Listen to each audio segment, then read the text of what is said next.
قعدت الصبح لقيت نفسي ماخذ برد ومريض، فاصريت انه اروح لان اول مره اطلع سفره مدرسيه. فهناك صعدت ديلاب الهواء.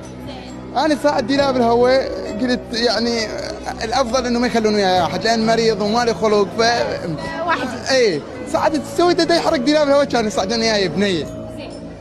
كانت لابسه بدله بيضة وهي جايه من مدرسه اهليه من ولايه الحله وهم بالرابع ابتدائي هي.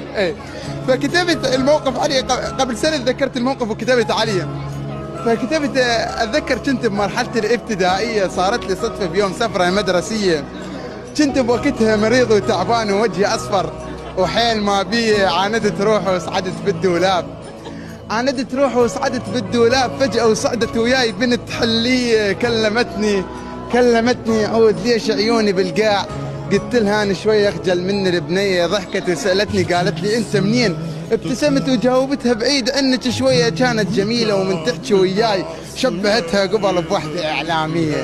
يما يا يما كانها من تضحك وسنها ينشاف، اباوع عليها بفرح وحسن نية، وخصلتين شعرها منا ومنا اشقر ولون العين عسلية. الله، كانت جرأتها من تحكي وياي اكبر من براءة طفلة عراقية.